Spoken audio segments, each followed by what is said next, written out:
ಇರಬಹುದು.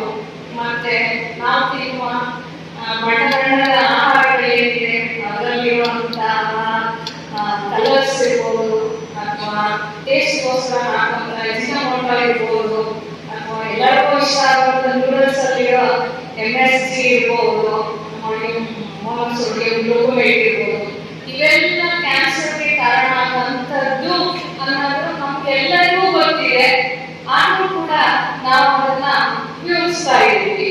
ಇದನ್ನ ಕಡಿಮೆ ಮಾಡ್ಕೋಬೇಕು ಅನ್ನೋ ವಿಚಾರ ಎಲ್ಲಾ ಕಡೆ ಇದನ್ನ ಸರ್ಕಾರದಿಂದ ಕೂಡ ತಿಳುವಳಿಕೆ ನೀಡ್ತಾ ಇದ್ರು ಕೂಡ ನಾವು ವಿದ್ಯಾವಂತರಾಗಿ ಅದನ್ನ ಅಳವಡಿಸ್ಕೊಳ್ಳದೆ ಇರೋದು ನಮ್ಮ ದುರಾದೃಷ್ಟ.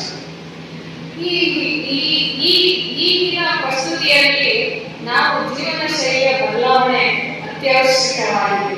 ಅದರಲ್ಲಿ ವೇಗವಾಗಿ ನಮಗೆ ಬೇಕಾಗಿರುವಂಥದ್ದು ನಮ್ಮ ಹಳೆಯ ಪದ್ಧತಿಗಳಾದ ಮುದ್ರೆ ಇರ್ಬೋದು, ಯೋಗಾಸನ ಇರ್ಬೋದು, ಪ್ರಾಣಾಯಾಮಗಳಾಗಿರ್ಬೋದು. ಇವೆಲ್ಲದರ ಅಳವಡಿಕೆಯಿಂದ ನಮ್ಮ ಜೀವನ ಶೈಲಿ ಬದಲಾವಣೆ ಮಾಡ್ಕೊಳ್ಳೋದ್ರಿಂದ ಈ ತರದಂತ ಬಹಳಷ್ಟು ರೋಗಗಳನ್ನ ನಾವು ತಡೆಗಟ್ಟೋದಕ್ಕೆ ಸಾಧ್ಯ ಆಗುತ್ತೆ. ಈ ವಾರ ಹಿಂದೆ ನಾನು ಲಾಕ್ಡೌನ್ನಲ್ಲಿ ನಮ್ಮ ರಾಜ್ಯ ಸರ್ಕಾರಿ ನೌಕರರ ಸಂಘದಿಂದ ಮಹಿಳಾ ದಿನಾಚರಣೆ ಆರ್ಗನೈಸ್ ಮಾಡಿದ್ರು. ಅದರಲ್ಲಿ ಮುಖ್ಯ ಅತಿಥಿಯಾಗಿ ಆಗಮಿಸಿದಂತವರು ಪ್ರಜಾವಾಣಿ ಉಪಸಂಪಾದಕಿಯವರು. ಅವರು ಕೂಡ ಅವರ ಪರಿಚಯದ ಭಾಷಣದಲ್ಲಿ ನಾನು ಕ್ಯಾನ್ಸರ್ ಸರ್ವೈವರ್ ಅಂತ ತಿಳಿಸಿದ್ರು. ಹಾಗೆ ಹೆಸರು ಕೃಷ್ಣ ತರಪೂರ. ಅವರು ಉಪಸಂಪಾದಕಿ ಪ್ರಜಾವಾಣಿ ಪೇಪರ್, ನಮ್ಮ ಕರ್ನಾಟಕದಲ್ಲಿ ನ್ಯೂಸ್ ಪೇಪರ್.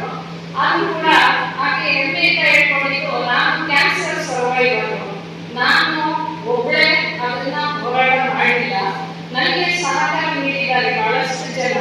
ಆದ್ರೆ ಮೊದಲಿಗೆ ನಾನು ನನ್ನ ಕಡೆಯಿಂದ ಮಾಡಿದ್ದು ಅಂದ್ರೆ ನಾನು ಮುದ್ರೆಗಳನ್ನ ಉಪಯೋಗಿಸೋದು ಮತ್ತೆ ಯೋಗಾಸನವನ್ನು ಅಳವಡಿಸಿಕೊಂಡಿದ್ದು ಜೀವನದಲ್ಲಿ.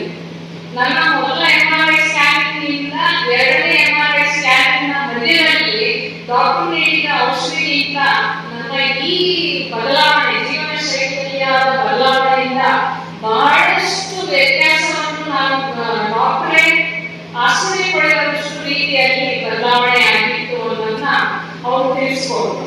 ಅವರು ಇದನ್ನ ಹೋರಾಟ ಮಾಡಿ ಫೋರ್ತ್ ಸ್ಟೇಜ್ ಕ್ಯಾನ್ಸರ್ ಆಕ್ಚುಲಿ ಅದರಿಂದ ಹೊರಬಂದಿದ್ದಾರೆ. ಅವರು ಅದರ ಬಗ್ಗೆ ಜನರಿಗೆ ಮನೋಸ್ಥೈರ್ಯವನ್ನು ನೀಡುವ ಸಲುವಾಗಿ ಅವರು ಇವಾಗ ಸಮಾಲೋಚನೆಯಾಗಿ ಕೂಡ ಕೆಲಸ ಮಾಡ್ತಿದ್ದೇನೆ ಅಂತ ತಿಳಿಸಿದ್ರು. ಮತ್ತೆ ಅದರ ಬಗ್ಗೆ ಪುಸ್ತಕಗಳನ್ನು ಬರೆದಿದ್ದೇನೆ ಅಂತ ಹೇಳಿದ್ರು. ಆದ್ರೆ ಇದೆಲ್ಲಕ್ಕಿಂತ ಇಂಗ್ಲಿಷ್ ನ ಒಂದು ಸೇಮ್ ಇದೆ, prevention is always better than cure ಅಂತ.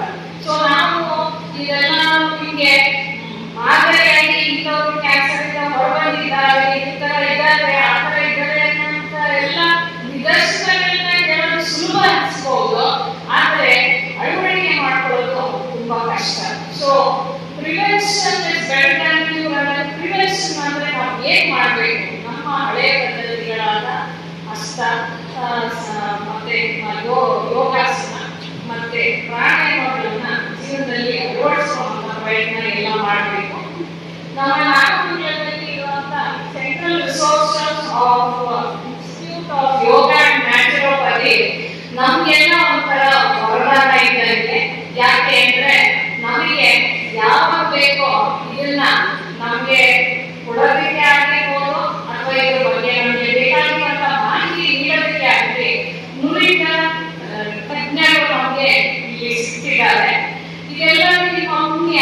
ಇವತ್ತು ಈ ತರ ಒಂದು ಸಮಾರಂಭವನ್ನು ಆಯೋಜಿಸಿದ್ದಾರೆ ಅವರು.